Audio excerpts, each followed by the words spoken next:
各位你好，我係阿神啊！我卒之嚟到日本呢個滑雪勝地啦。第一件事我就去呢間滑雪用品店租我要用嘅一啲滑雪設備，同埋租啲衫褲啦。哇，裏邊都好多嘢喎。跟住老闆就安排咗架車我去滑雪場見我嘅教練啦。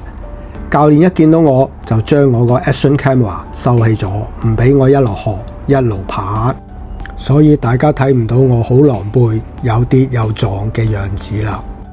但係我仍然好心急，不斷叫教練教我多啲新嘢，喺短時間裏邊希望學盡晒所有基礎知識。我煩到教練頂我唔順，最尾教咗我5招。差唔多落堂，我仲嗌教練幫我影翻啲視頻，睇下呢4個鐘有乜嘢成果啦。S-turn 哇，都問水做到啦，錯係咁上下啦，唔好要求咁高啦。其實都轉到下嘅，唔係好水嘅啫。前邊有堆人，呢個彎要轉得大啲，唔好撞到佢哋先。轉完彎之後，哇，都要拖好長距離先剎得住掣。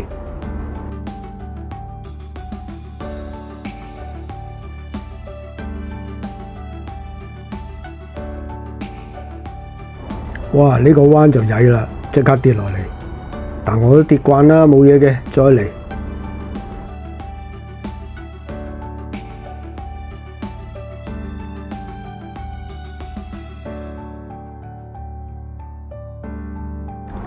呢個彎又轉得太急，又跌一掣。啱啱起翻身又跌過，咁似上一集嘅。呢句係教練講得最多嘅說話，好似緊箍咒咁。我要求佢唔好再講落去。跟住我好俾心機，直到落堂之前，我都冇再跌過啦。阿門。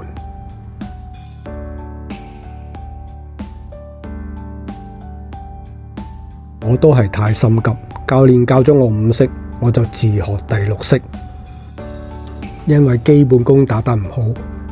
喺高速轉彎嘅時候好容易失控，當失控嘅時候撞落地上就好似俾人打咗一身咁樣。加上阿神小學畢業之後都未同人打過交，一時間適應唔到俾人揼一身嘅痛楚，唔係成10倍。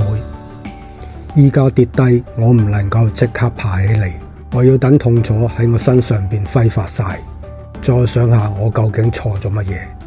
連續不斷嘅失敗同埋痛楚令我好迷茫，依家我淨係剩低呢4個字，最後俾我練成單板第1關，我卒之能夠用小型嘅 S-turn 滑落嚟啦。我嘅技術仍然仲係好幼嫩，間中仍然會跌，我下次過日本一定會再補中，再練好自己嘅技術，第日可以享受滑雪嘅樂趣。大家唔好俾我嚇親。我其實應該每日都揾教練教一下，有教練教嘅時候冇跌得咁多嘅。